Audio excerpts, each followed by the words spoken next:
just to begin to set the mood, we can chant wherever you are together.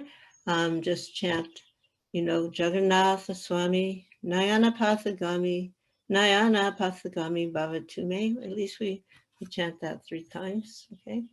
And Prabhupada's pranams. Namo Vishnu Padaya Krishna Prasaya Bhutale Srimate Bhakti Vedanta Swamin Iti Namine Namaste Saraswati Devi Gauravani Pracharane Nirvishesha Sunyavadi Vaskatya Desatarane Jaya Sri Krishna Chaitanya Prabhu Nityananda Shri Advaita Gadadhar Shri Vasari Gaur Bhaktavinda Hare Krishna Krishna Krishna Hare Hare Hare Rama Hare Rama Rama Rama Hare Hare Jagannatha Swami Nayana Pathagami Nayana Pathagami Baba Tume Jagannatha Swami Nayana Pathagami Nayana Pathagami Baba Tume Jagannatha Swami Nayana Pathagami Nayana Pathagami Baba Tume. O Lord Jagannath, O Lord of the universe, kindly be visible unto me. O Lord Jagannath, O Lord of the universe, kindly be visible unto us.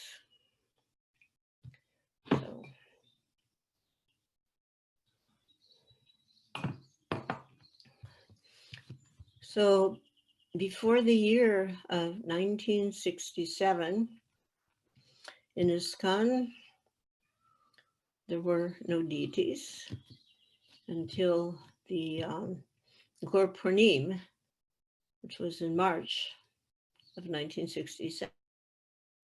And on that occasion, Jagannath Swami, Subhadra Baladev, and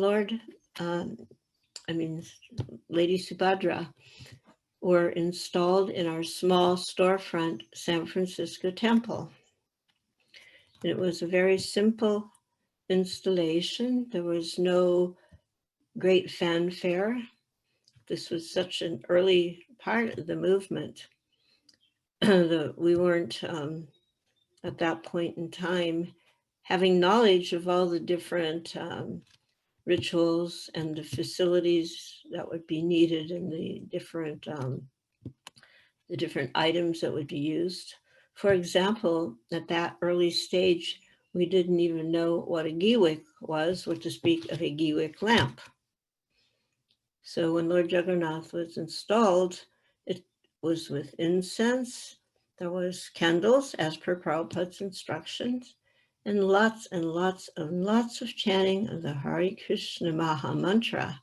And later he explained that factually the installation is done through the chanting of the Hare Krishna Maha Mantra. But everybody took part, everybody who was there in the room, and it was quite crowded. There was no social distancing. We were literally body to body because this was quite a big event, not only for us, although there was very few of us, but for the whole area, which was quite largely hippie populated at the time. And we explained that actually God would be coming to our little temple and that we would be welcoming him. And so there was quite a bit of interest to see what God looked like and how we would welcome him. So you probably know the backstory, how he was located in a import store, how Srila Prabhupada asked Sham Sundar to carve large size, because they were quite small, the ones that I found, they were small. And so then the history continued. The installation, Prabhupada had requested a high platform. He didn't use the word altar, just like at that point, we didn't use the word Vyasa sign. We had a platform, which we called the dais. Prabhupada would sit and lecture from there. It was raised, raised. But we didn't have the technical terms. We didn't know Vyasa sign. We didn't know Guru Puja. We didn't know Giwiks, so many things. So the Maha Mantra was predominantly used for every occasion, and particularly on this one. And there was a lot of incense because we gave everybody incense. So the whole entire audience was waving incense. And then a large tray with many, many candles was passed around, and everybody would make some circles. Prabhupada said wave, use the word wave, wave some circles. So everybody in the audience participated in that way, but mainly through the chanting. And one thing that stands out, a few things, but one thing that really stood out for me and captured my heart at that point was during that kirtan, I noticed my god sister Janaki was literally, tears were pouring down her cheeks. I kind of was asked, like indicating what's wrong, is, everything all right? And she could just say, he's here, he's here, he's really here. And I think indeed everybody in the attendance was feeling his presence, and he was really here. And he was always there for us. We would literally go out in the streets and tell people, do you want to see God? Do you want to see God? You come. And we'd take him to the temple. And there would be the beautiful smiling face of Jagannath, Subhadra, and Baladev. On the initiation, actually, he was just wearing his painted clothes. There was not even a sewn outfit. For the first Ratha Yatra, there was neither a sewn outfit. The first outfit was the next year in 68, when Srila Prabhupada told us at that Ratha Yatra we should sew him a dress. And he made a sketch indicating what it might look like. And so Jamuna and Harsharani took up that challenge. So in this first Ratha Yatra, there were not even hand-pulled carts because we only had 2 weeks' notice. So we borrowed a truck with a flatbed behind it. It means like imagine a pickup without sides, and it was a little bit longer. A pickup truck without sides, just a flatbed in the back. So on that, Sriman Shyam Sundar Prabhu made like a little canopy, and under that canopy, Subhadra, Baladev, and Lord Jagannath were placed, but they weren't placed in a straight line.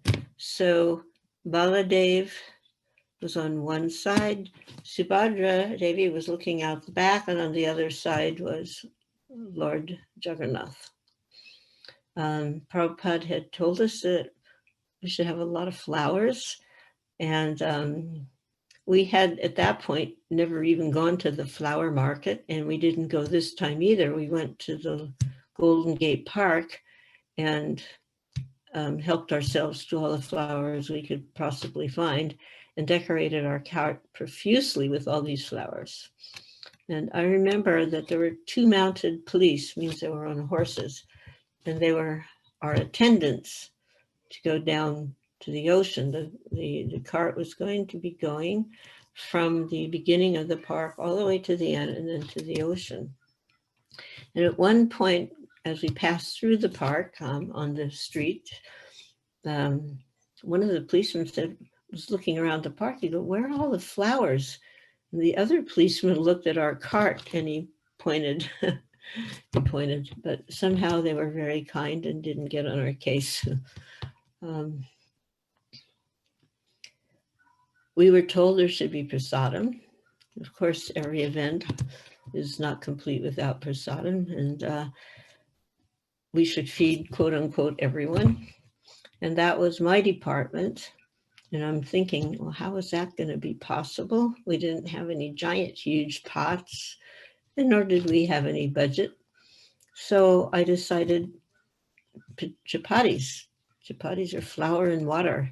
And there was a couple that used to donate bags of flour. They really liked it that we would have free meals. So when I mentioned to them that this is my plan for this program, they gave sufficient flour. And my goal, which seems pretty small nowadays when you think of the size of the Ratha Yatra festivals, but my goal was 1,000 chapatis, to which we began the day before. And after I got all the dough made, I started calling people from the street, from the temple, anywhere to help roll them. And at that point, I realized that I only had 2 of the rolling pins. So then I told these hippie people, just go out on the street and find empty wine bottles, which was not difficult because the hippies would, among other things, drink this wine and they would leave the bottles. So they went out, they got the bottles, and we washed them, dried them, and we put the water in to weight them down, put the lid back on, and began rolling the chapatis. And because none of these people had really cooked before or had even experienced chapatis, and I mean, even devotees don't always successfully roll around chapati. So these chapatis were many different shapes, and some of them had holes in them, but it didn't matter. We just kept cooking. And we didn't use butter or ghee. So by the next day, and of course we were cooking all night, they were maybe a little dried out, you could say. In retrospect, I would say they were kind of a little bit like matzahs, if you know a matzah cracker. So the thing was, by this point, all the devotees, myself, we were totally sold out to Krishna Prasadam. And we could understand the benefits of Krishna Prasad. We could understand the glory of Krishna Prasad. So even though these chapatis were, they weren't too delectable to look at, and maybe the taste wasn't really as magnificent as you might want, we were convinced of the power of prasad. And so we were handing these chapatis to people. Take it. This is spiritual food. It will spiritualize you. You can take this spiritual food and you'll please God. This food has been tasted by God. And we were just so intense in passing it out and in convincing people to take this and honor this prasadam that it was amazing that people actually accepted it and ate those kind of hard, tasteless chapatis. And I see sometimes nowadays we're passing out the prasad. There's a great big feast, mounds of whatever you make. And sometimes you'll see entire plates are discarded, left on the side or thrown in the trash. But the really amazing thing was that during this first little attempt to glorify Lord Jagannath and to serve Jagannath Prasad on a wide scale, nobody threw them away, because we were saying these are spiritual. This isn't ordinary food. Nobody threw it away, and they just crunched through them and ate and accepted those kind of strange chapatis. And actually, indeed, Mahaprasad from Lord Jagannath is so wonderful that, as Prabhupada said, we don't eat prasad, we honor prasad. That's, one thing. And there's so many wonderful stories about the power of prasadam. But the main thing is when Krishna says, you offer me a leaf, a flower, a fruit, water, with love and devotion, I will accept it. And although we could not claim to be pure-hearted lovers of Lord Krishna or Lord Jagannath at that time, with all of the love we could muster up, we were offering these dried chapatis. And I actually feel that to this day, because that was over 50 years ago, but I actually feel Lord Jagannath, noting our sincerity and enthusiasm in our attempts to love him, show him love, he accepted them. And therefore it became prasad and they became prasad. So we have to remember that prasad means the mercy of the Lord. And if it's already been enjoyed by the Lord, it means it has been enjoyed, because the Lord is the enjoyer, the supreme enjoyer. We are not. So the Ratha Yatra festival, worshiping Lord Jagannath in the West, first Ratha Yatra festival, as I said, was in 79. So it's been now 53 years of Jagannath Ratha Yatra. And it started in San Francisco. And the second year was still in San Francisco. But the second year, we actually had a hand-pulled cart by the hard work and efforts of Shamsundar Prabhu and assisted by His Grace Jayananda. And I think most of you know, at least have heard of Jayananda, and most likely you have his picture on your Ratha Yatra carts. At least that was Prabhupada's instructions to us, that and put his picture on the cart. And one day a year that we should set aside a day to honor him as we do other departed Vaishnava acharyas. And his love for Ratha Yatra was so infectious that he could practically get a stone to stand up and dance and assist in Ratha Yatra. He just touched people's hearts by his genuine sincerity, and he was, what you say, a friend to all. And people picked up on that. So because of him, many obstacles in performing Ratha Yatras were overturned, especially when it came to getting permits and permissions, etc. Jayananda's beautiful smile and sincere, open, hearted affection charmed people.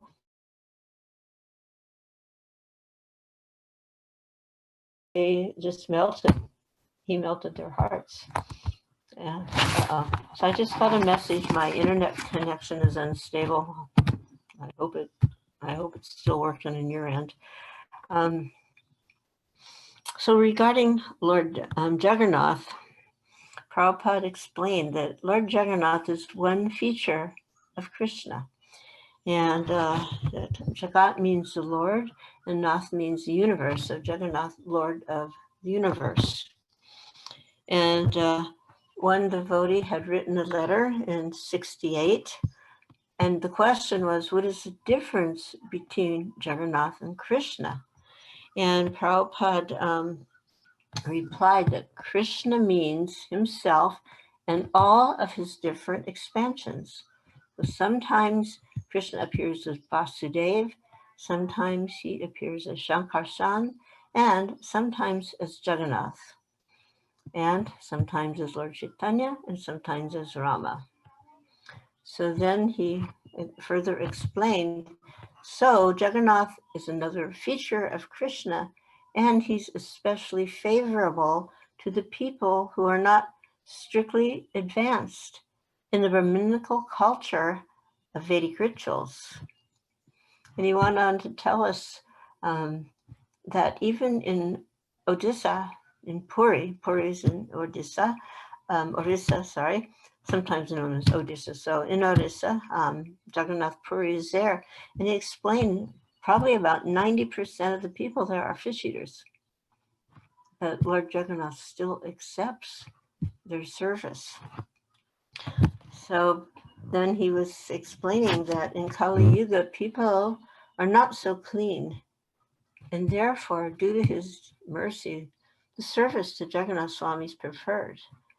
And he explained that service to Lakshmi Narayan and Radha Krishna requires highly elevated position.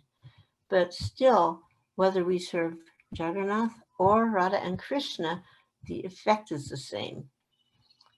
But facilitating the worship of the Lord in the form of Jagannath, he explained, is more congenial. Congenial means, well, you can translate as going on, more congenial than others. And then he said, when anything is offered to Jagannath, it does not mean that it is not taken by Krishna. In the temple, although we offer to Jagannath, it is also accepted by Krishna. And he emphasized this by saying, rest assured of that whatever we offer to Jagannath, Jagannath is Krishna, so Krishna is accepting, rest assured.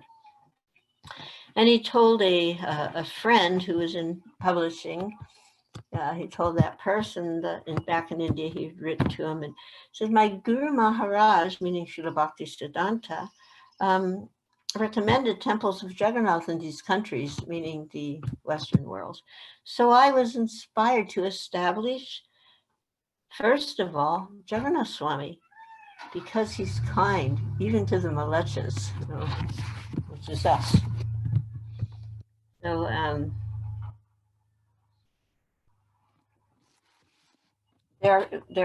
has been various instructions at various times, and one rule of thumb is if there are various instructions that may vary, they're more or less the same, but not exactly, or sometimes they're completely reversed.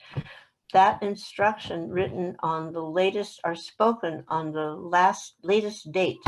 So that instruction is the prominent, that's the one to follow.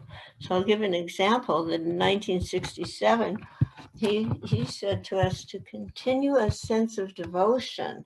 It's better to wash the body of Lord Jagannath with hot water so that we may have the feeling that he is comfortable.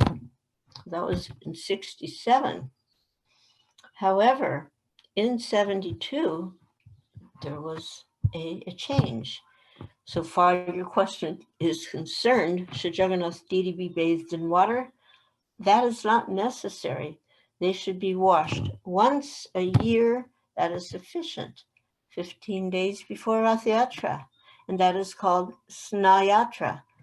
And then he explained, otherwise, if you bathe them, that will damage the wood. And we had this experience of daily bathing. Water would somehow get in. There's always like little cracks in wood. That's normal. Would get in, and it would cause some problems. Even in one situation, some insects entered into the wood, into the cracks. So Prabhupada minimized the risk. Just once a year, bathe during Snayatra. Otherwise, during you use the mind, mana seva, bathed with mantra, and a soft cloth can be slightly damp, but not, dripping wet. So on January of 4th January of 1973, there was one rather well-known letter with instructions, quite a few instructions regarding deities, and also including Lord Jagannath. So this time, 73, so we go from 72 to 73, and it was just that last one about not necessary once a year Snayatra, that was November 72. So now, just a couple of months later, even a little less, January 73, he gives a stronger instruction. Under no circumstances shall we bathe the Jagannath deities with water or any other liquid. They should be bathed by mantra. So that is the predominating instruction. And in another letter, in that same letter, this Pujari, this particular Pujari, was kind of known for asking a lot of questions, and he would write, a lot of questions to Srila Prabhupada. And so in this letter, Prabhupada gave the answers, but he also gave another interesting instruction. So he said, now you're asking if Lord Jagannath carries a flute. Why are you asking these things? Who's giving you such freedom?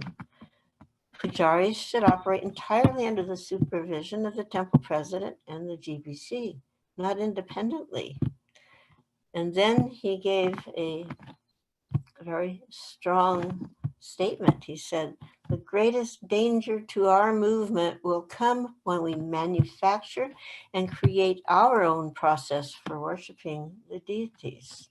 In other words, we bypass the Acharya, we neglect Prabhupada's instruction, and we use our own minds to create a new process. So then he told that person, don't ask any more new questions. Whatever is going on, follow it just to the exact standard that I have given you. That's all. So that was pretty clear. And then there was another letter that in 75, so that's a couple years later, that was also January. And apparently somebody else had written a question about Jagannath, and here's the answer. You should not give them, Jagannath, any clubs to hold. It is not necessary. So those are clear. So these are just, like a few things that in terms of the worship, but there was some more with regards to the dressing. And these are very nice, sublime instructions in terms of the mood of dressing and including colors, etc. So one devotee, Kartikeya, he had asked about what is our mood? And Prabhupada responded to both him and Sudama. Sudama later on became sannyasi and opened up Tokyo. So he answered that regarding the question of worship, Kartikeya's question of worshiping Lord Jagannath, he should always be worshipped with awe and reverence. So awe and reverence, in other words, little formalities there. We're not, little telling jokes and nudging him on, formality, like a king. And another statement, which wasn't written, but he says, as a king, royalty. So awe and reverence. But then he was telling nice things. He wrote to Pendra that I'm very much obliged that all of you are taking such care of Jagannath so nicely. And then he told Pendra, who was the receiver of the letter, the more you make the deity of Jagannath attractively dressed, the more you shall become spiritually attractive. So, and then he gave several points. Jamuna Devi, I think most of you are aware of Jamuna Devi, the disciple of Srila Prabhupada. So he wrote to her, yes, this was in 1968 also, and also in June. And he goes, yes, please decorate Jagannath with very attractive, nice clothing and ornaments, a helmet. A helmet means like a crown, as brightly and magnificently as possible. And the way to dress Jagannath has already been shown to Harshara, has been shown. So as I mentioned, he had drawn a little sketch how the dress may look. And then he wrote, there should be sufficient flower garlands for them daily also. And then he mentioned that the decoration should be so attractive that when people see Jagannath, they will forget all the attractiveness, or the so-called attractiveness of Maya. He said, then it will be successful. He says, actually, this is the process of decorating Jagannath. Our eyes are attracted. Our eyes are attracted due to habit by the beauty of Maya. But if our eyes are attracted by the beauty of Krishna and Jagannath, then there's no more chance of being attracted by Maya. And then he pointed out, in other words, by seeing Jagannath nicely decorated, we become free from the clutches of Maya.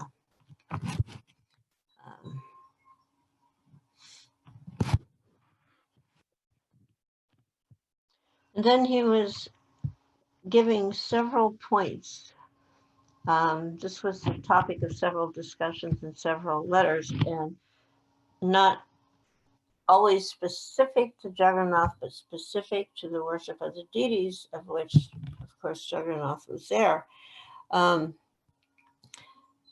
it became apparent to Srila Prabhupada that we weren't always able to maintain the proper standards that he had given us.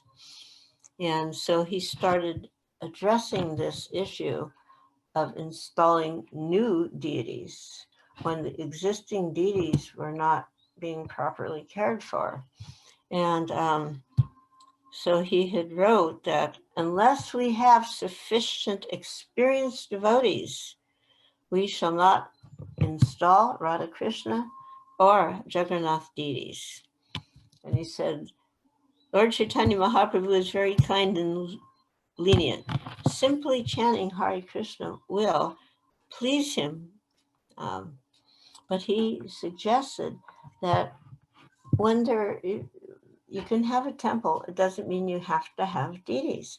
And when there's a want of pujaris, then he wrote, only Panchatattva pictures, they can be worshipped by the performance of kirtan. And he said that as soon as Jagannath or Radha Krishna deities are installed, you immediately require pujaris, qualified pujaris. And if there's a scarcity of such pujaris, then the center should be satisfied by only worshiping the Panchatattva of Lord Chaitanya in a picture form by performance of Sankirtan. And then that was a letter, that was in 70, and in 71 to another devotee, he cautioned against installing Jagannath deities in a new center that had not been proven. Where proven means had not been open for some length of time to prove that it was capable of remaining steady and keeping the program going on. And what had happened at that time for him to say this was that there had been a temple in Hamburg, Germany, where they had deities, and the temple was not able to maintain, so it was closed and the deities were taken away. And Prabhupada was really somewhat, distressed by this, that now you have invited Krishna and now you say you must go away. So this is not a very good thing. So he said the deity installation means regular worship for good without fail. And he mentioned that just like the temple at Jagannath Puri. That temple was established over 1,000 years ago, and it's still going on. And they always have prasadam ready, at least for 1,000 people. And boga is offered 56 times a day. So, and then there were questions regarding home worship. Now, rule of thumb is in the deity in the temple, that's his home. When we go to the temple, we're the guest and the servants of the deity. But if we have deities at home, they still have to be taken care of with perhaps not perhaps, but a more simple standard. But in the home worship, Krishna is the guest.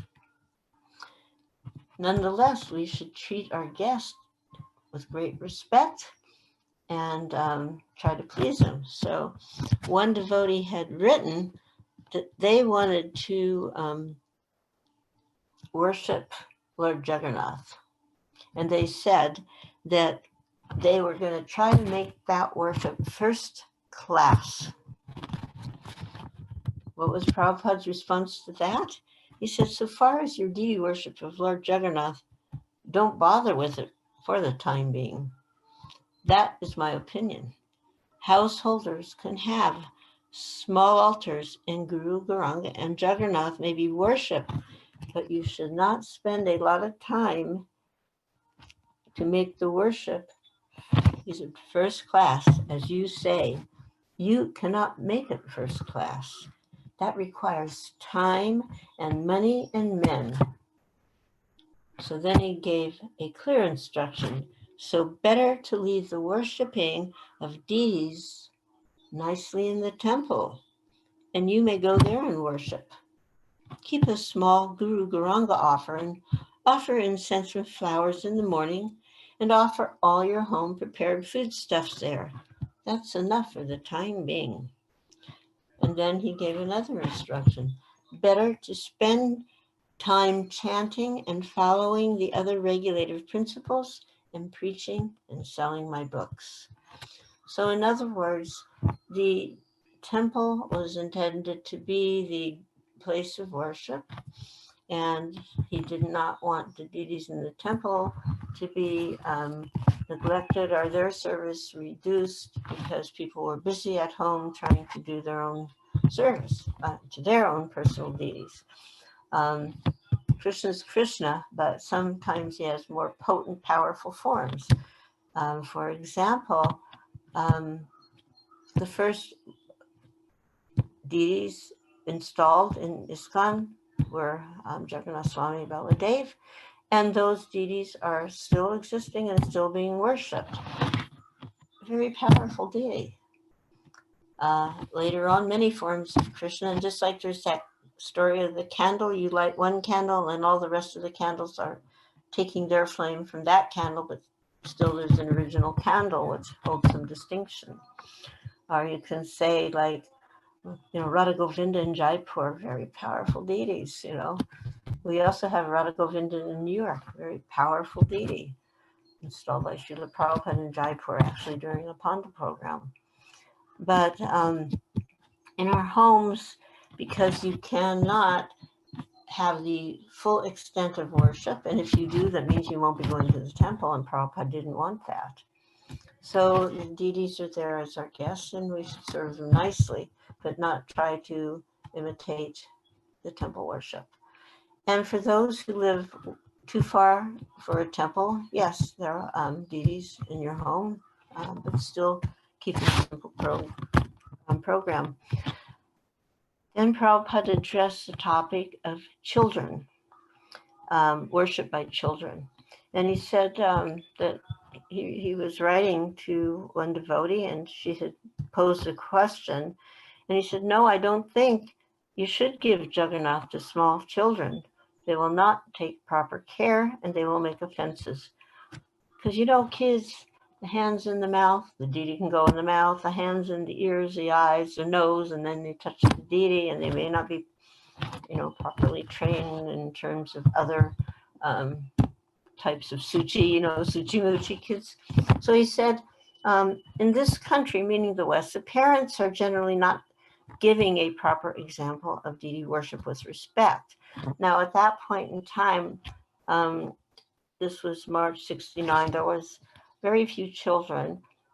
We were children, we were Prabhupada's young children, but then we were not brought up in a way that we were taught the proper standards of cleanliness, etc. So he was mentioning that just like in my childhood, I was seeing my father bow down and offer respects to the deity And I did the same on seeing him. So now we have devotees who are, 50 years plus or 40 years plus in the movement. They have children, their children have children, and they have grown up um, watching and observing their parents and being shown how to behave. So, but here Prabhupada said that, so I followed my father, but it's not done here, so it's better to take care in giving out Jagannath. And then he was more in that was letter to Satyabhama. And then in 71, he says, the deity worship can be learned at not less than 10 years old by children. So then that was quite specific, at 10 years old, then they can, but then he said before that they can assist. And he explained how they can assist. They can assist by learning how to bow down. So bowing down is also in the realm of deity worship. They can dance and chant. And we dance and chant in front of the deities. Who's it for? I mean, some days the way they're dancing, I'm not sure who it's for, but normally how we were taught by Prabhupada was very graceful and energetic sometimes, but very graceful. And eyes glued on the deities, we were dancing for Krishna. So dance and chant is also deity service. And then making garlands, that's also deity service. And cleaning the arti utensils, cleaning Krishna's temple. So in this way, they can be engaged. These are also different parts of deity worship. So those are, some specific instructions. And sometimes it has happened that a deity, whether it's Jagannath or other deities, they may be broken, or they're in some form of disrepair. So that topic was addressed by Prabhupada. And he said it's not advisable to repair and use the rejected deities of Boston. Better to make a new set and install them. So that was one set of instructions. That deity is broken, better to make a new set of Jagannath, or you can replace otherwise. And then it became more specific that so far your Jagannath deities, that they've become badly cracked, and that was the issue with the wood becoming crashed, it's better to replace them. But if that's not possible, then you can repair them. And then he gave an instruction, if the deities cannot be worshipped, then they may, using his own words, thrown into the sea, put into the ocean. Just like Adi Jagannath, the first deity of Jagannath, he came from a log that came in from the ocean. And if for some reason the deity is damaged to such an extent it cannot be factually repaired properly, then Prabhupada put it in the ocean. And if you're not near an ocean, the next preferable thing would be a deep body of moving water, such as a river. And if that's not available, a deep lake. So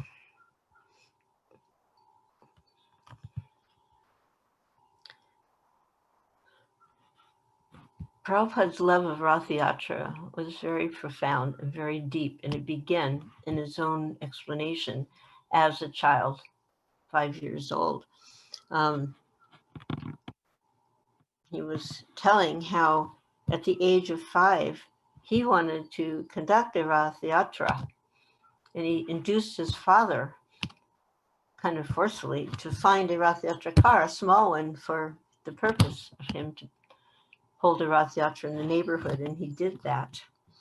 Prabhupada makes comments, and this was from London. In London, we were there. We went there to establish a temple, and it wasn't happening as quickly as we thought. In America, we would just like go to a new city and just it seemed almost overnight we'd find a small storefront and immediately we'd have a little temple there.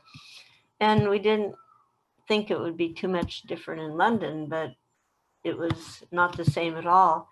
And we got there in September, and even by May of 69, September 68 and May of 69, we still didn't have a temple. And at the same time, Shamsundar, knowing that when there would be a temple, there would be Jagannath, had begun to carve Jagannath Subhadra Baladev. And then they were carved, they were finished, but we didn't have a temple. And then we thought about having a Ratha Yatra. And Prabhupada was greatly pleased by this proposal to have Ratha Yatra, even though we didn't have a temple. And he wrote that some way or other, if you can introduce this Ratha Yatra festival in London, by all means, the London Center will be successful. In other words, we didn't have it yet, but if we get the Ratha Yatra, it will be successful. And it doesn't matter if you can or cannot establish a temple there, but if you can introduce the Ratha Yatra festival, surely it will be a great success. So try to execute this as far as possible. So that gave us a lot of hope and something to shoot for, something to aim for. We had the deities carved. Now we were going to debut them, not by an installation in the temple, but on the streets of London. And permits were taken care of, I think, by Mukunda. Maybe Gurudas also helped. And Shamsundar set about building a great big hand-pulled Ratha Yatra cart. The place we were staying, I say we, referring to myself and Shamsundar, at that point in time, the devotees, the six of us who came, and then my child, the baby little thing, we were living in different parts. We were scattered. We didn't even live all together. We just lived where we could find a place we could afford. And it was generally in some kind of less cultured area. So the place we were in had a big space in the back, and Shamsundar used that space to begin building the cart. And, you know, building a big Ratha Yatra cart is not a one-man show. So when anybody would kind of show any interest, and where would people find us? Well, they'd find us on the street doing regular Harinam, or they would find us at a program. We had a regular program at a place called the Arts Lab, and it was a place where people, artists of all kinds, music and other forms of art, were given opportunity for free expression. John and Yoko came there and actually checked us out at one point. We didn't realize it at the time. And so we let people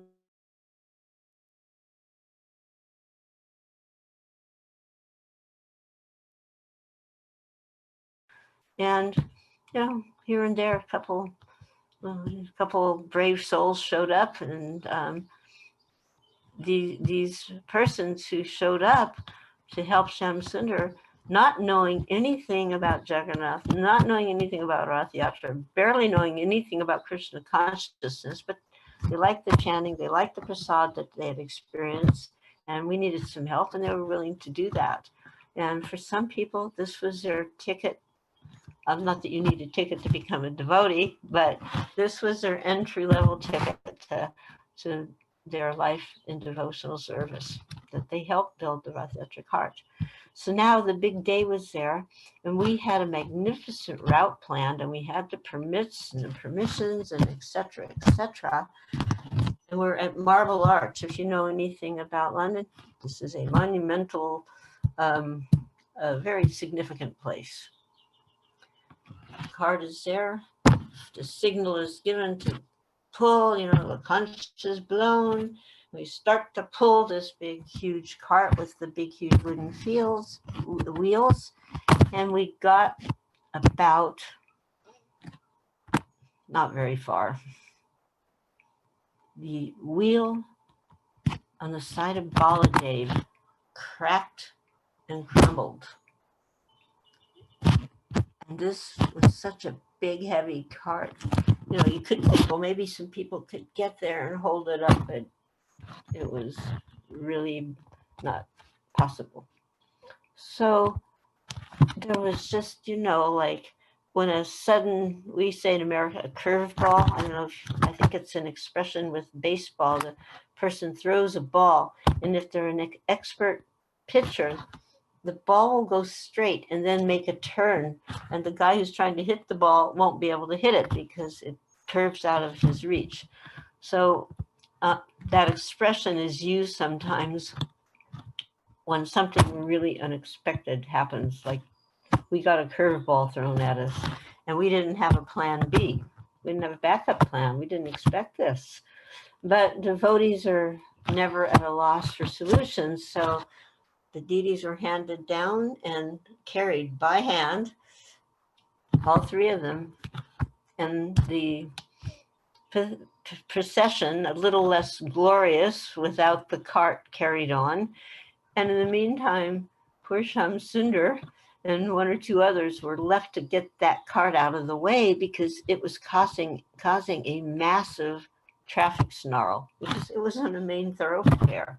Had we kept moving, no problem, but not only were we not moving, it was in the middle of the road. So you can imagine how broken-hearted Shamsundar was.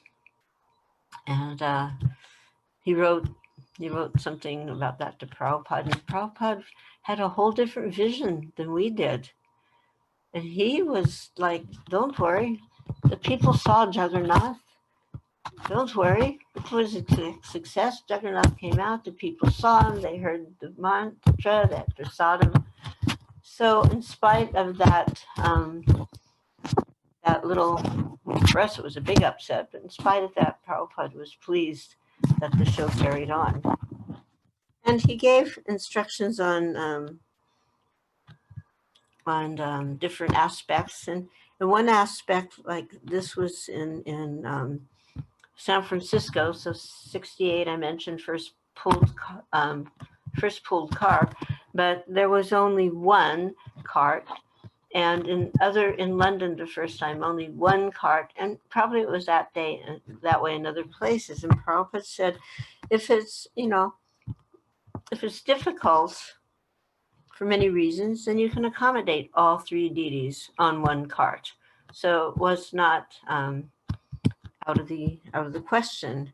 And he wrote in 73 to Bhaktadas, who lives now in Bangkok, American devotee, has expatriated over there. He goes, I want to see my disciples all over the world introduce two items.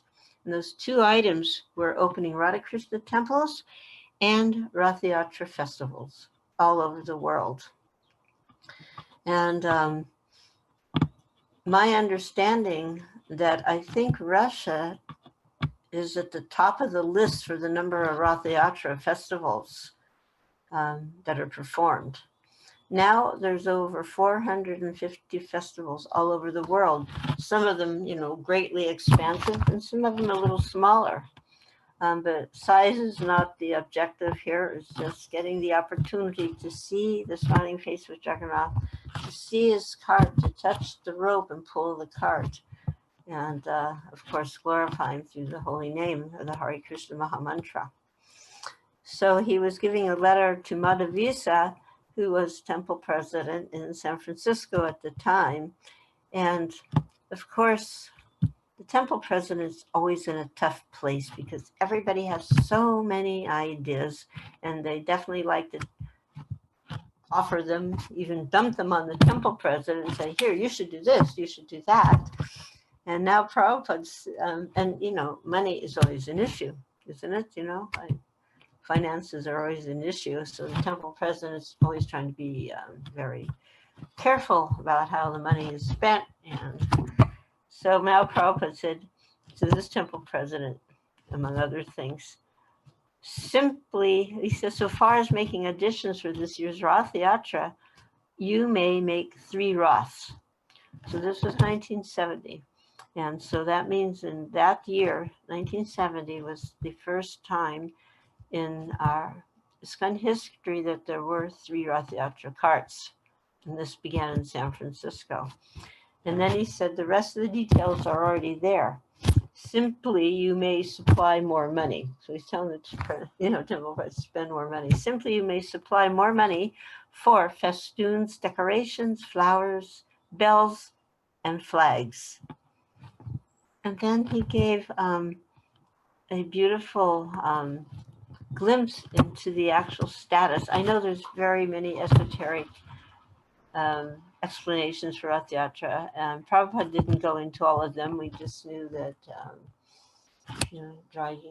trying to drag Jagannath back to Vrindavan, the gopis were, but Prabhupada didn't put so much emphasis, but he did tell us the spiritual sky is far away, but you just try to make this festival like Jagannath Puri, Ratha Yatra. Jagannath Puri, or wherever Ratha Yatra is performed, is non-different from the spiritual sky.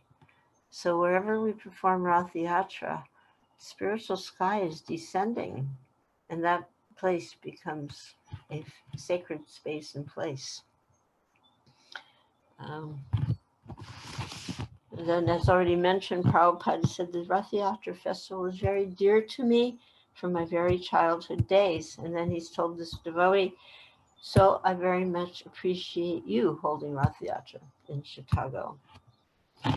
Then there was a concern, and this was like during the last year of his presence. It was in 77. And by now, there are Ratha Yatras sprouting up in many places. Originally, it was mainly in San Francisco, and people would come from all over the West Coast and other places to join the San Francisco Ratha Yatra. But now, other Ratha Yatras, and Prabhupada is expressing a concern, and that concern was that there was worried, one devotee in charge, he was worried that due to the Ratha Yatra that was going to be held in LA for the first year, it would impact the Ratha Yatra in San Francisco. And he was very concerned that one shouldn't impact the other, but specifically he was worried about the San Francisco Jagannath Festival being impacted, and he said this must not happen. Due to competition, one program should not diminish the other. And then he mentioned San Francisco Jagannath Festival has been established for many years, and it must be maintained and increased in the same grand style. And as far as possible, all the devotees should attend it, as has been done in previous years. Then he said, you may also hold Ratha Yatra as described in Los Angeles, and in this way, both festivals can be performed very grandly. So how did he describe to the devotees in LA to hold a Ratha Yatra, aside from a different date? He goes, why not hold a Ratha Yatra in LA, on Janmashtami? In other words, he didn't want that competition. Competition was okay, but one shouldn't be at the diminishment of the other. So he said, why not hold Janmashtami on Ratha Yatra on Janmashtami? He goes, it's about at the same time you're planning, and it will be very much appreciated. And then he was explaining for Gaura Nitai, Ratha Yatra alone, if it's just Gaura Nitai, Ratha Yatra isn't recommended because they're coming in the role of devotees. Gaura Nitai are the devotees. And because they're playing the part of the devotees, then you would hold a Ratha Yatra, which is for Lord of the Universe, in other words, Krishna. So then he said, but as you're having 3 large cars, you can arrange the following. And his solution was, Gaura Nitai will be on the first cart, Radha and Krishna on the second cart, and Jagannath, Subhadra, Baladev on the third cart. And he felt that would be, very attractive and would be a good solution to the possible impingement on San Francisco's Ratha Yatra. And he made a comment about about Ratha Yatra, and he goes, he described it as chanting and taking prasadam. That's all. Organize this all over the world, and they will be saved. And then he gave the instruction. So this is a standing instruction worldwide that, if possible, Jayananda's picture should be hung on the Rath of Lord Jagannath. And in all of our temples, a day may be set aside for holding a festival in his honor, just as we do in the disappearance day of other great acharyas, Vaishnavas. And I'm going to go back to that in a moment. Just I'll finish up here. I don't know. Maybe I should be finished now. It's 9:30. Is that actually? It's 9:37. One second. You can Maybe, have yes, maybe some questions. I can ask people about questions. I'll just make one closing statement. Я хочу еще одну вещь, как бы завершить логично то, что я говорила. So he was giving hints on decorating the Rath cart, and he goes, "You've inquired." This is to Jamuna. "You've inquired about decorating the cart. The crimson color with silver decorations is quite all right. There's no strict regulation about decorating the cart. We can decorate the cart very fascinatingly with gold and silver and other shiny metallic embroidery work as far as possible. The idea is that the more we decorate Lord Krishna, who is non-different from his cart also, the more we become decorated indirectly." So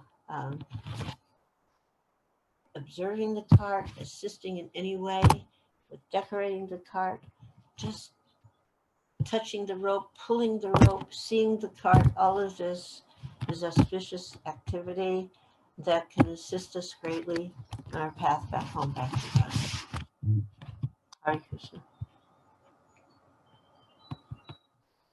So you mentioned questions? One second, I will listen to you. Харе Кришна. Мы сейчас попросим задавать вопросы в комментариях. Нас сейчас смотрят на канале YouTube, нас смотрят на страничке социальной сети ВКонтакте, и я попросил задавать вопросы. Пока вопросы печатают, потому что есть небольшая задержка, я задам несколько своих вопросов. Переведите? Мне перевести на английский? Да. Или, может быть, вы ей будете говорить по-английски, а я буду говорить по-русски? Мой английский оставляет желать лучшего, поэтому я боюсь. Просто отзвук. Вы понимаете, да, как только я уберу микрофон, будет отзвук. Ага, да, я понял. Ну, давайте я попробую тогда на английском. Okay, now there is streaming in YouTube and мы стримим на YouTube. And social net VK. I don't know how to translate. In connection, yes, in connection. And I'm asking to write down the questions to you. And because of few задержка, как сказать, few minutes. Yes, okay, behind. So I can ask a few questions. Okay. So I have a chance to ask you about this decision in this year. Отменить. Cancel the Jagannath Yatra in Jagannath Puri.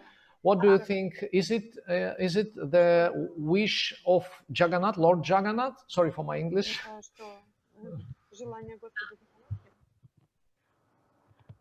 Srila Prabhupada always advises us to be cooperative.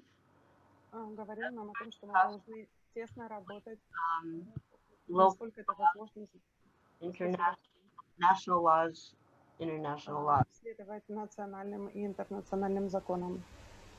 And we do know that in other years, back in, I think it was 1918, where there was was another pandemic going on. И еще была одна эпидемия, Lost their life, including и Jagannath. много людей умерло, и в особенности в Джаганнатхапуре тоже. So I think Lord Jagannath would rather see the Я smiling думаю, что Господь Джаганнатха as opposed to dead bodies of his devotees.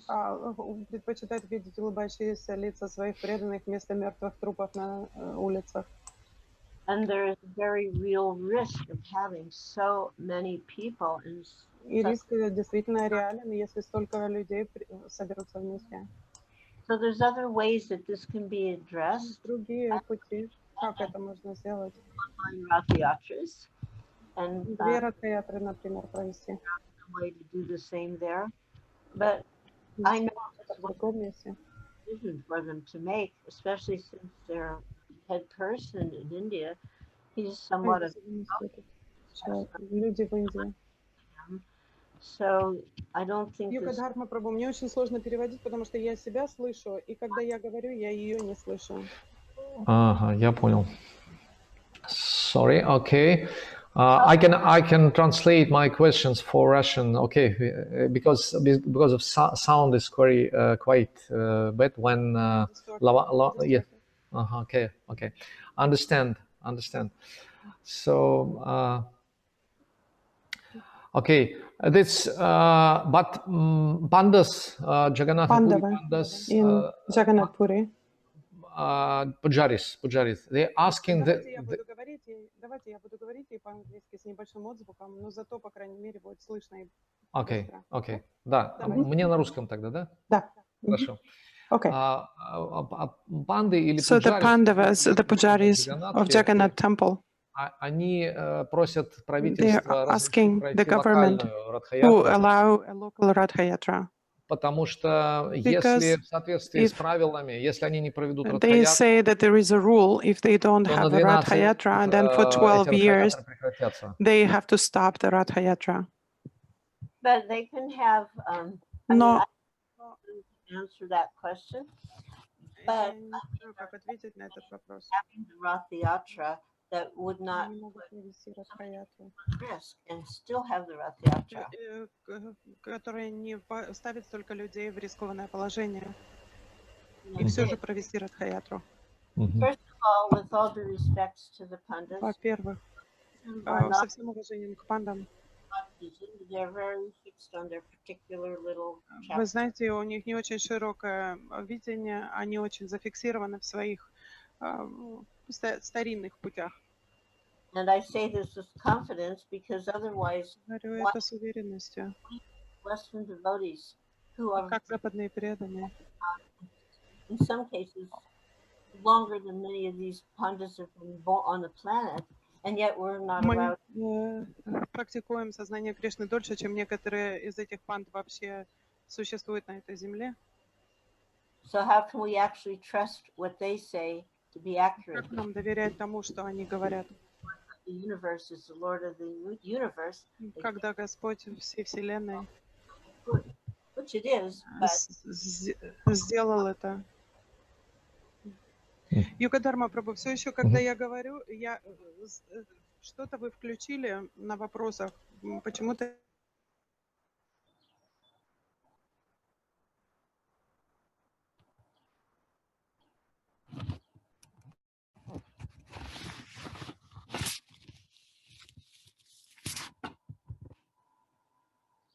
I'm not hearing you. Thank you very much. I'm here to translate the questions. One second. We're here. Next question. Следующий вопрос. Sometimes we can buy the doll of Jagannath. Итак, иногда мы можем купить игрушку Джаганатхи. Я по-русски лучше тогда говорю, да? А вы как вам удобнее, просто больше отзвука нет, все хорошо. Ага. Нет, хорошо. Давайте лучше вы тогда переводите. Хорошо. Иногда мы можем купить игрушку Джаганатхи. We buy a Krishna doll or Jagannath doll. Но, как вы сказали, что Шрила Прабхупада не очень поощрял, чтобы... When you said that Srila Prabhupada did not approve that the children play with that kind of deity. Or we're talking exactly about the deities. Do we equal the божество doll и to игрушку. the deity. И если Шрила Прабхупада не очень это поощрял, зачем тогда мы производим эти игрушки? And if Srila Prabhupada never encouraged us to do this, why then we make the Krishna dolls or Jagannath dolls? Yeah, because a lot of times I'll see those dolls on the floor, the kids chewing on them, you know. That's exactly what Prabhupada was saying, that, you know, the children shouldn't prematurely be given access to the deity. Krishna is non-different from his name and his form, and surely these little dolls are a form. And bad habits sometimes become, you know, we just start, oh, it's been done, and then we start forgetting that maybe, you know, we should revisit this. But, you know, what to do about, you know, there's this whole sentimentality that people, you know, want to give their kids Krishna, and the kid puts Krishna in his mouth. I mean, is that a very good thing? Nonetheless, you know, because there's children and there's some innocence, I don't think they're going to be racking up offenses, whereas if we did it, of course, indirectly we've done it by giving the dolls to the kids, but I know my daughter was given a small, really small, like this kind of small, silver Krishna with a cow. If you've been to India, you'll see these little things in the jewelry shop, Krishna with a cow. And she was not more than 4.5 at that time, because this was in India. And at 4.5, she returned back to America to go to school. So it means this was like before that time. And Prabhupada noticed that, you know, she had this little thing in her hand. And we were at someone's home. I think that person was the one who gave this little deity. And at one point she put it down. And, you know, kids, they don't stay too focused. So she was moving around. Prabhupada picked it up and he was holding like this in his hand. Then he goes, Saraswati, where's Krishna? And she looks and she sees he's gone. And then but where's Krishna? And she's looking here, there. Where's Krishna? And then suddenly she just turned around and she put her finger and she goes to Prabhupada, you have Krishna. Now, whether she was speaking, you know, esoterically, you know, or she knew he had them, doesn't matter. You have Krishna. But he didn't give it back and she didn't protest. And he explained, you know, that this was Krishna, not a toy. And also because it was silver, it was valuable. And, you know, children don't understand the value of things and therefore will treat things sometimes without consideration for the value. So the little deity wasn't given back and she didn't seem to mind it. So by using that as an example, one can maybe understand the answer to that question. I will also mention in the very, very beginning, we found, you know, we got, everybody was going out and getting these little wooden juggernauts at the import store. And some devotees were putting a screw in the head and wearing the deity around their neck. Now, maybe if they tied the string around the waist, it might not have been so bad, but they put a screw in his head, you know, because at that point we knew the Krishna is non-different from the deity. Krishna, you know, like Krishna's dancing our tongue, but, you know, most of us haven't really had a continuing direct experience like that. Sometimes Krishna shows us and we get it for that moment. But when you're actually fully realized and fully capably Krishna conscious, that moment is your reality and it doesn't stop. There's no cessation. So we didn't even drop in our minds that putting a screw, I mean, how would we like a screw to go in our head?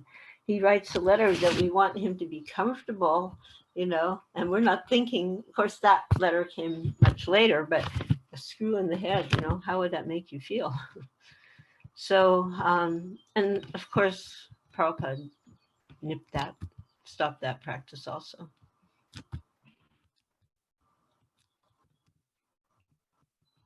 The other thing regarding deity worship in general, why he didn't want people just getting deity. Sometimes people will get a form of Krishna that's intended to be as a deity, but they just put it on their shelf. I've seen in one place it was on a piano, and they're not being worshipped, they're just there. Well, there's a stone or wooden or brass figure that Krishna comes when he's called for with love by the devotee in order to worship him. So when the form of Krishna is just standing like a decoration, an object of decoration, it's not so nice. And Prabhupada definitely did not want that to happen, because then our regard for the, in a subtle way, the regard for the deity makes the deity less important. You know, here's on my shelf, here's there, whatever. And oh, there he's on the altar, but not, you know, on the altar there's worship, but on the shelf he's collecting dust, you know.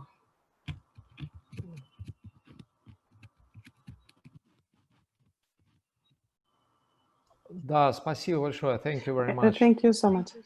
И, пока нет вопросов, я We имею don't have шанс, any more наверное, questions, Господь so Джаганнат дает мне возможность I'm so задать happy свои that вопросы Jagannath вам. Lord Jagannath gave me this opportunity to ask you my personal question that I wanted to ask.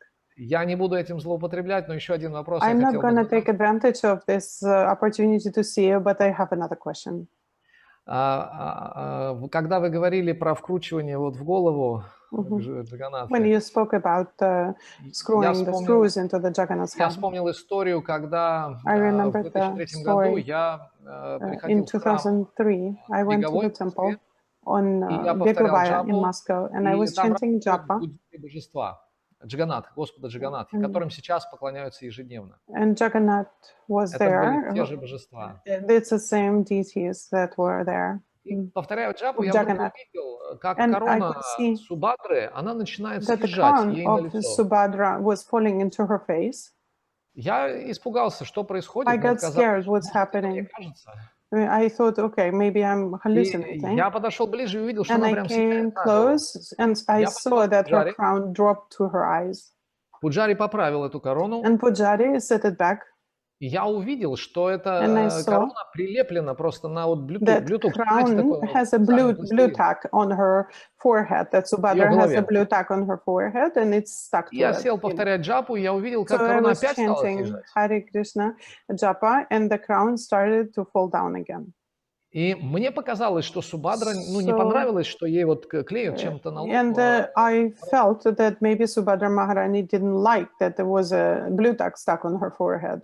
И я вот до сих пор не знаю, насколько это So I still допустимо, don't understand. Is что that использовать какие-то вещи, вот, которые позволяют держаться permissible to будто use some, сторонних и так далее. Насколько это you know, возможно? Или все-таки some нужно help как-то... of glue or some kind to hold things in place? Make a comment. So when Srila Prabhupada was first here in America, he had his small Radha Krishna deities, Radha Govinda, brass. And one day he was dressing them, and he turned to one young disciple, and he told, it was a girl, he goes, "Can you bring me a stick?"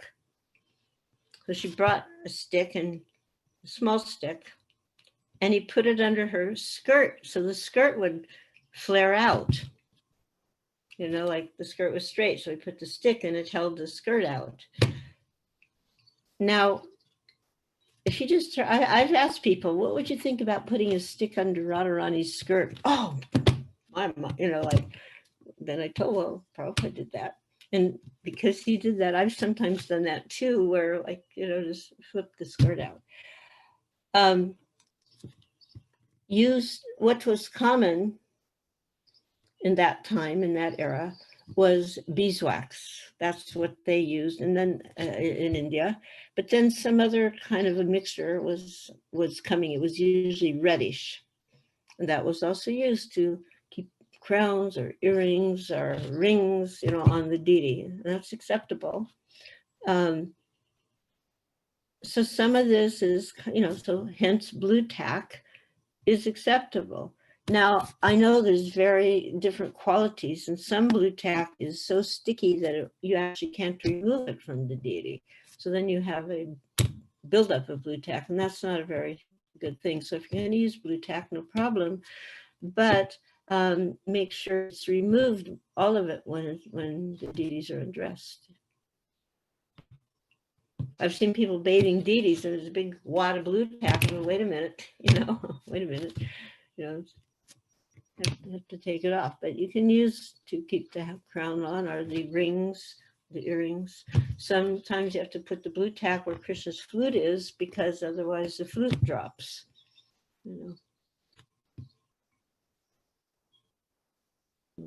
That's a little different than a screw in the head. Конечно, отличается сильно от того, чтобы вкрутить ему в голову какой-то металлический гвоздик. Thank you very much. There is a question. Thank you. So there is a question that came in. Надежда спрашивает, фигурка Кришны стоит со сломанной рукой. Рука потеряна. Это оскорбление. Что делать с этой фигуркой? Is the arm of the what she called the statue of Krishna is broken. So what do I do with the statue? It's a Krishna statue or a Krishna statue. Krishna statue, and the arm is broken off and lost. Well, then I already answered that. You put it in the ocean. If no ocean, in a river with moving water. If no river with moving water, then you put it in a lake, a deepish lake or pond. This is Prabhupada's direct instruction. And just for your information, there was a discussion in one of my temples about replacing the deities of Radha and Krishna because on one occasion they had been very greatly damaged, and there was an attack, an outside attack. It wasn't by the devotees. And many devotees feel that, they're put together again, but, there's a broken here, broken there, it's put together.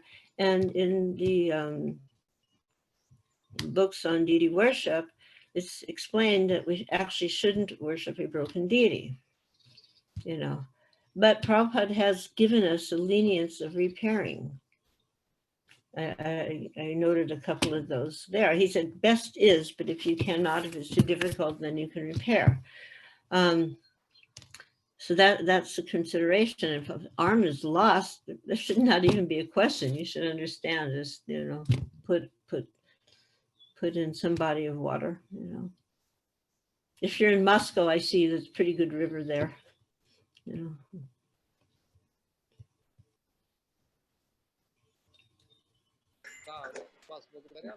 Thank you so much for this answer. Please tell me that. And I know I wanted to mention something else, is that, so when we were having this discussion about replacing there were Radha Krishna deities or not, I got a hold of the main person from Radha Raman Temple, because Prabhupada had recommended that we could take information from them. And I wanted to know from them what was their standard, what would their opinion be? And he answered me right away, very congenially, citing points where the deity should be replaced, and adding what Prabhupada said, put in a body of water, preferably the ocean, but if not the ocean, etc., etc. Ultimately, the devotees were so attached to these deities that they didn't want to replace, although I had found one sculptor, Murtiwala, who could exactly replicate, because nowadays they have precision instruments that they can make exact replicas. It's quite amazing how they can do this. But at that moment, the devotees weren't ready to do that. Because of their attachment. But for me, understanding Prabhupada's instructions, particularly on damaged deities, including with what the Goswamiji had explained to me, I felt the proper thing would be at this point to make that transition. But sometimes devotees have deep feelings of sentiment and attachment, and it's not that Krishna is going to ignore them. So you know. We have to use a little sensitivity and a little intelligence at the same time.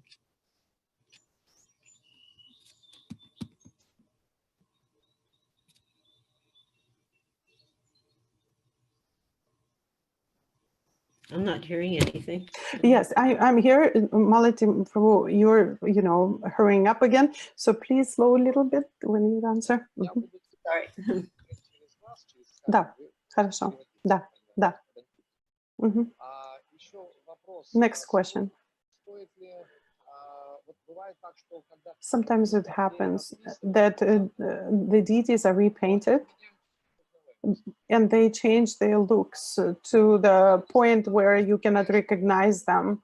Should we keep in line with the previous looks? Absolutely, without a doubt. Абсолютно. This changing of the deity's appearance, changing the size and the shape and the color of the eyes, and with all due respect, you Russians are champions of changing the appearance of the deities.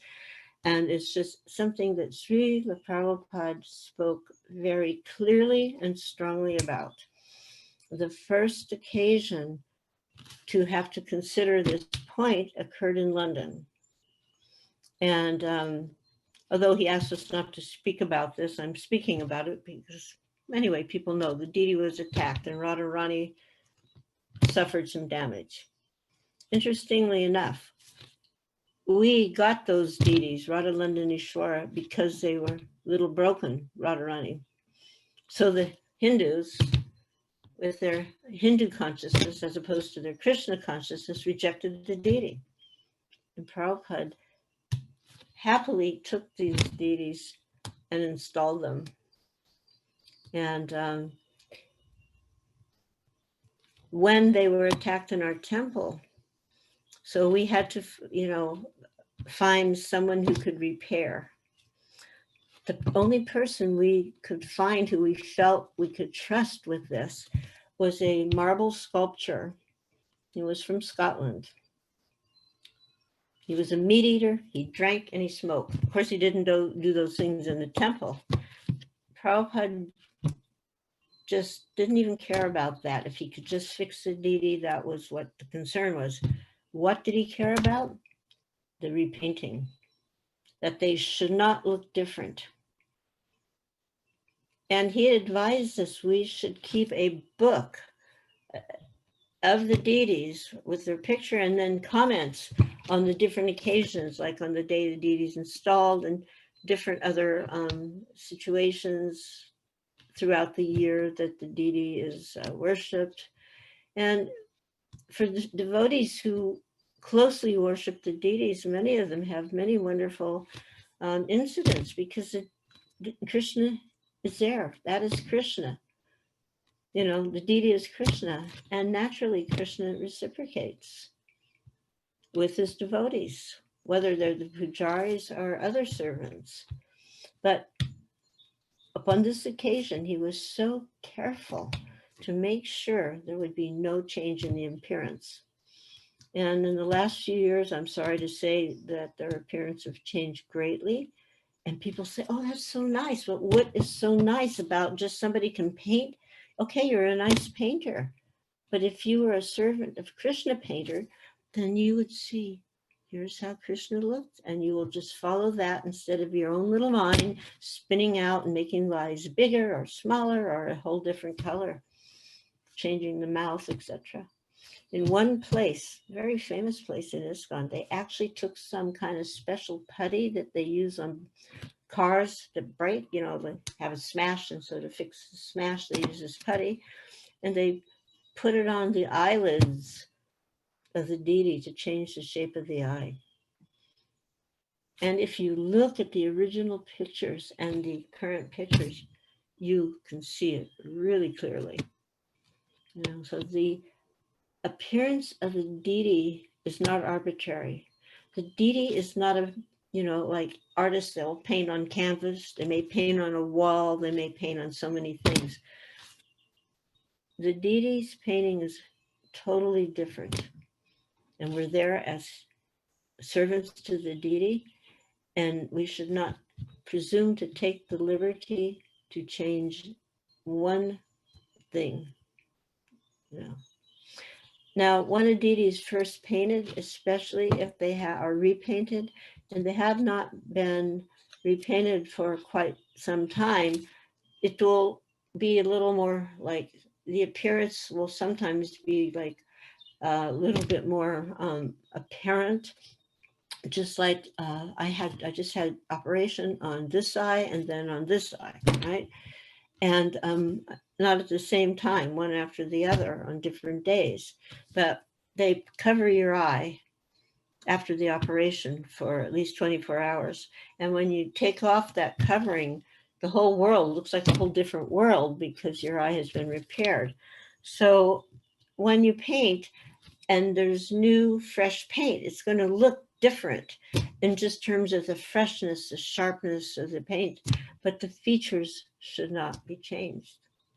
The newness of the paint will but the features should remain as they were. And for this, you need to take photographs from different angles and close up and keep those photographs so that from one person to the other, there's a consistency. And 50 years from now, you will still know, oh, here's so-and-so. I mean, we have deities in Vrindavan that are hundreds of years old. And sometimes, and you know, oh, here's Damodar. Or if you go to Jaipur, there's Govinda, there's Gopinath. You know, they don't change their looks, and it's been hundreds of years. So somehow the artist-minded persons within ISKCON are seeing the deities as an opportunity to display their great talent and creativity, but that is not the way and place to do so. Just be a humble service, and your greatness and your creativity will be perfectly expressed when you perfectly just keep the deity in the same way as the deity was. Even though they may have to be repainted, they shouldn't be changed. Another thing was just odd random thing is that in the corner of the eyes, inside, on the outside and on the inner side by the nose, should be some reddish, Prabhupada for that. And the deity's hands should be reddish, not pinkish. Pinkish is very in vogue nowadays, but reddish. And on the one occasion when we did that repainting of Radharani in England, that was the only correction. He goes, more red. More red. He said it twice on the hand.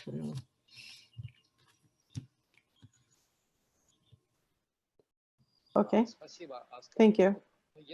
Please clarify that in case Radha Londonishvari, that it was a broken, just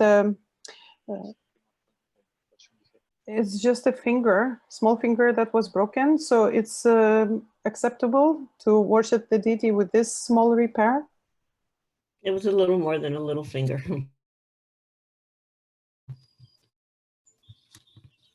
Therefore, Prabhupada I'd love to discuss this, although I was discussing it with you to show the importance of not changing the features.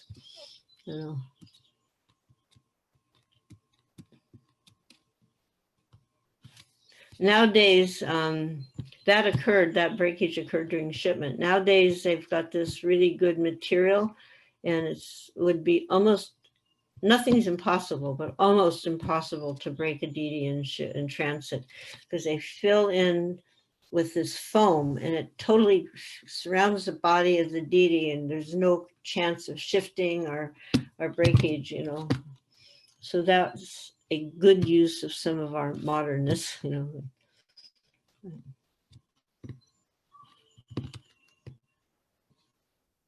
Okay, so. We still have questions. Do you have time? Anna is asking, Srila Prabhupada, did he have his personal deities when he came to USA and that he worshipped them? Yes, they were worshipped in New York. And then sometimes, for example, when he went to Moscow, when he went to Russia, he had his little deities, and he didn't bring them, and he asked me to worship them in his absence.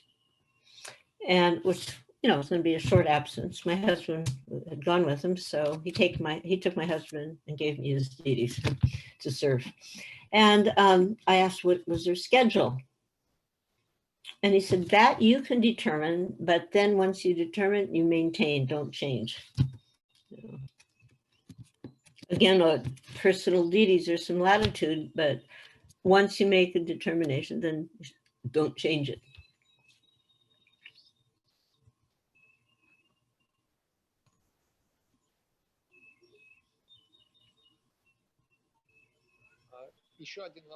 And one more question. Can the uninitiated devotees make garlands for the deities? Yes. Yes. But they should be, you know, told beforehand about the standard of cleanliness that's required, you know, not put the thread in the mouth like how people are used to doing, etc. And, you know, they should be clean. I mean, when they get garlands in India, quite often the garlands are made by Muslims. Not in every place, but quite a number of places, right? That Krishna's accepting that. So what to speak of someone who's wants to be a devotee, as long as they follow, you know, they're clean, you know. Entry-level service, you know.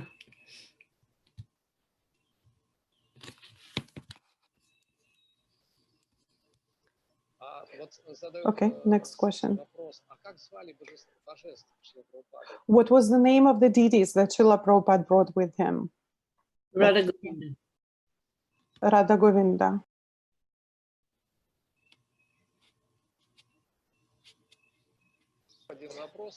One more question.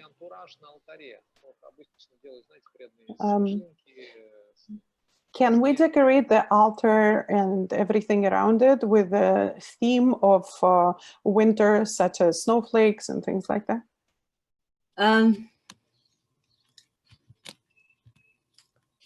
There is some, there's always going to be controversy, right? But there is evidence that because he said, how do we worship Radha Krishna and Jagannath for that matter? We worship Radha and Krishna and Jagannath in the mood of Aishwarya. That means formal, kingly. And he said, actually, our worship of Radha and Krishna is to Lakshmi Narayan, but Krishna will accept. So we're not, you know, some people get in this little Gopi Bhava mood and they make the, you know, with the deity drive, but this is not Prabhupada's instruction or program. And especially if people are less than fully purified, which that means all of us and the people who come, we don't want to become casually familiar with the deity, where we actually, in a subtle way, we're equating the deity with our own selves and our own mind and our own preferences. So this little bit of formality is really important. You know, this. So as such, he did not like these backdrops depicting different sceneries. At the same time, I mean, this is just my personal take and observation. On occasion, you know, just like he said, don't put clubs on the deity or plows on Balaram, you know, like, but maybe on a festival day when Balaram was dragging the Yamuna, maybe you can hand him on that day the plow, you know, certain days. And I remember, I don't know if it was a fake picture or not, but there was a picture of a Ratha Yatra in the snow, and I was told it was Russia. Do you know about that? So there was everybody there with the deities of Jagannath, Subhadra, Baladev, and they were kind of on some type of sled or sleigh, something in the snow. And, you know, I thought that was kind of interesting. But we should really try to consider Prabhupada's instructions, because as a pure devotee, he knows for sure what is to be done and what is not to be done much better than any of us. And let's just say some of us are hugely advanced. Still, the majority of people are not. So if we do something at an advanced level that most people cannot relate to, and then they imitate, then that's not a very good thing. You know, casual behavior around the deities, for example. You know.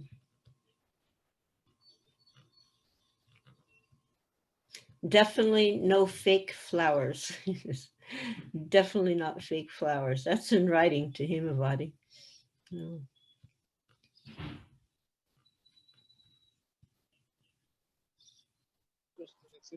Very interesting about the fake flowers. That those flowers that decorate the altar, or those flowers that we use inside the altar? Well, it's going to be dependent on how you read the letter, but he was indicating both. But he indicated if you can't get flowers, then you can use leaves. Well, in most countries where there's a strong winter, for example, if we don't have flowers because it's because of winter, and even our trees don't have leaves in the winter, you know.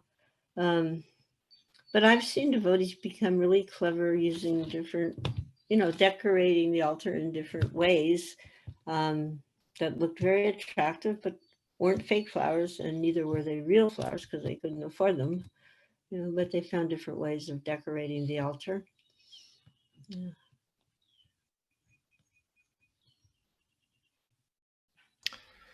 But I was just going to mention, I just find it really amusing nowadays because, you know, in India, flowers are there, set, you know, like 24 hours a day, you can find flowers, you know.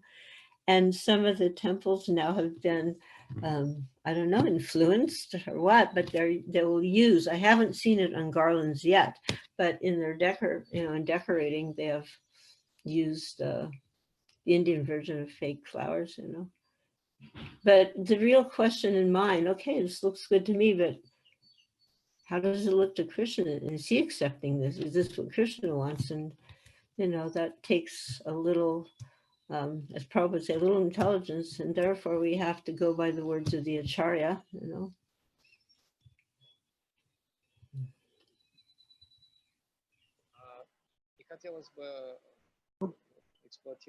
We don't want to exploit your time, but last question, please. Okay. About worshipping the deities of Srila Prabhupada. Anna is asking, where are the deities that Srila Prabhupada brought? Where are they now? His original deities? Yes. I can't tell you exactly for sure. Then it may be Calcutta, small ones. Just like the original Jagannath deities. At one point when I was in India, so I had this baby, I had these deities, we were in India and things were just really difficult. And I gave them to somebody who was going to America. And they got to America, and for some time they were in New Vrindavan. And they had been given to the son of Surab. Surab is the devotee who designed the temples in Vrindavan and in Bombay. And his son was being sent to the Gurukul. Maybe he was about 10 or so. That letter from Prabhupada not giving young children deities hadn't come out yet. And he was a little bit of an older boy. So anyway, I thought this boy is leaving. He's not going to see his father or his mother. And he had some you know, affection for the Jagannath deity. So I gave him, I wasn't thinking, you know, about the future. I was just thinking of the moment. I just can't take care of them. And so I gave them to this boy. His name was Hari Kirtan. And then while he was in New Vrindavan, the letter came from Srila Prabhupada about not having the children with their own deities. So he took all the deities. That wasn't wrong. He took them. But I don't think he had any idea that among those deities was the original Jagannath deities that were found in San Francisco. And from that point, we don't know what happened to them. And that leader is no longer alive. So, but it just shows that we really need to be careful with deities. You know, it's like, it's Krishna. And even if we don't get it, Prabhupada said, this is Krishna, so that at least we can act like we get it and behave properly. You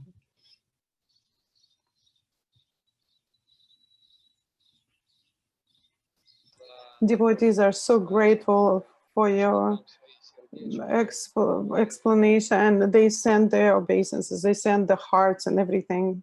I obey back to all of you. I thank See, you. I want to thank you for asking these questions, because it's something that's a little bit near to my heart, because I did have the experience from Prabhupada, directly in many cases, but very closely direct, you know, maybe one person in between. And we shared, because we weren't so huge and so many devotees at that time, we shared everything, you know, so, and now there's, and people come and they take, as in Prabhupada's words, liberty, they take liberty with the deities. But for me, one of the beautiful things about worshiping the deity is doing something for Krishna, who's eternal, and that has been done, you can say, from time immemorial. It's like when I go to Jaipur and I see Radha Govinda, and there they are. And when I come back again, 1, 2, 3 years later, there they are. They have not changed. It's the same beautiful faces and features, no change. And the worship, the puja is going on for centuries, you know, and that sense of continuity, that, you know, it's a beautiful thing. And we're just always so like willy-nilly changing, but this continuity is a very beautiful thing. Now I'll tell you one other, you know, so probably 500 years ago, they didn't have watches, right? Use the sun. So on my first time in Jaipur, January 72, with Srila Prabhupada, I saw that Govindaji was wearing a watch, wristwatch. I was so fascinated with that. And I asked Prabhupada, 2 things came out of that visit. I mean, more than 2 things. One of the things, Tamal Krishna became a sannyasi, Gargamuni became a sannyasi, and Radha Govinda, who are now in New York, they were installed there. But anyways, so I asked, well, can we also offer a watch? And Prabhupada, you know, he just was, it was all right, you know. So I couldn't wait. I was going back to London, and specifically to the manor. So I got Gokulananda a watch and surprised the devotees, like, where did that come from? I said, oh, because he doesn't want to be late for his meetings with Radharani, you know. But Prabhupada, you know, he gave the okay. So the other thing, when we were there, we noticed that after the whole arti was over, people would come up and they'd have these little cotton swabs on a stick with some scented oil. And the pujaris would offer it underneath the nose. He didn't put it on them, under the nose. The deity would smell that, and then he would pass it back. It would be prasadam. And people would come and put, you know, take the all around, you know, come out, you just put your hand out and they will like share that prasad. So that was another thing I asked, can we do that? And he did, he agreed to that. So many temples, after the arti is finished, some scent is offered on a cotton swab to the deities. Now, it has become a